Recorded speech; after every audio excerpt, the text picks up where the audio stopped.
All right, the Body Core Universal Trainer. Now, I call this the Swiss Army knife of exercises. It does a lot of things, so stay with me. I'm going to just go through the different exercises, but to get a full orientation of all the exercises and details on how to do that, you can go to the website. There's a QR code on this instructional placard there that's on the back of the machine. Bottom right corner, the QR code gives you a lot of different exercises there. But I'm going to go over some of the basics on setup and what they are. So what we have right here in the front is a dip attachment. So this pops on and off, but you can change the height wherever you want to start this, and it would be an upper body dip. Now we would take that off. All the attachments come off in a similar manner. You unclip them, set them to the side. Now this rack over on the side is just to hold all these accessories and attachments. So we'll go over those real quick here in just a moment. We also have a low row foot plate. So what that would be is that would be out of the way. You probably pull the cable down here somewhere.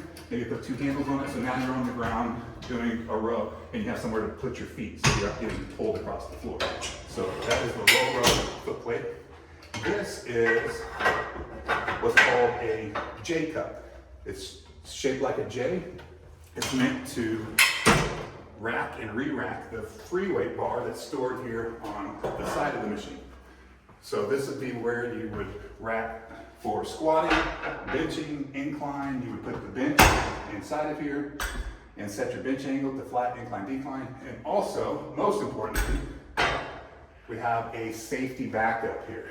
So if you are using the free weight J cup, highly recommend that you use the safety backup.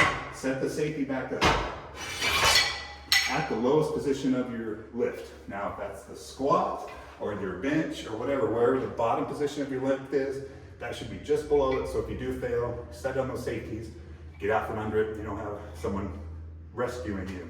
So J-cup, safety, conventional free weight bar, using the conventional bar on the front to perform all Olympic lifts. We also have a Smith machine bar. Smith machine is basically an Olympic bar that's attached to the machine by bearings. You rotate the bar and it releases it. Now this is counterweighted back to near zero weight. So the starting weight of this is nearly zero, less than 5 pounds.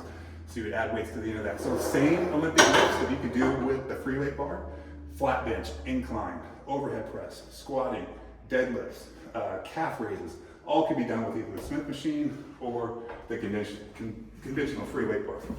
Now we also have what's called a landmine. You would stab this bar into that tube and would give you all kinds of exercises like torso twists, lateral raises, T-bar rows with it. So a lot of different things can be done with that. Gives you a nice universal pivot point to be able to perform a lot of different exercises.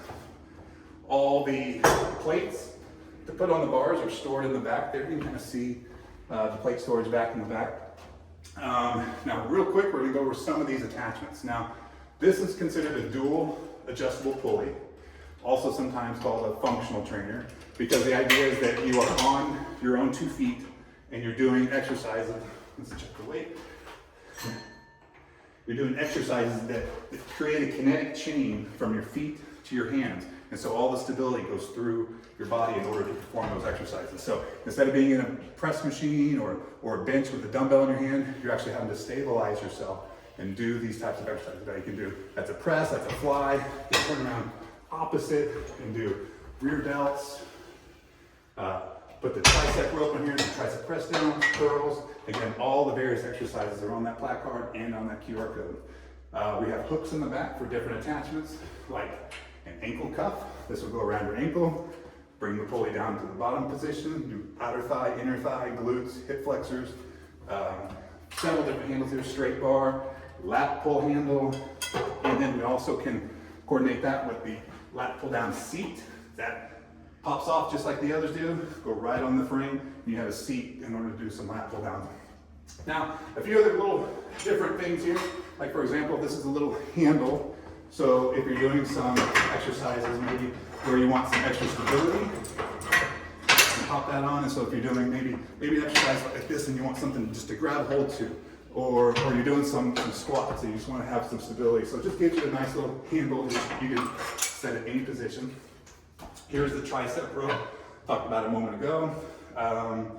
The leg press foot plate does have a leg press on it. It's considered what they call a vertical leg press. So this plate here pops onto the square squared off positions on the Smith machine bar, pops on with that pop pin. And so you'd be either on a bench or on the floor with your legs on the foot plate, pressing the Smith machine up and down for a vertical leg press movement.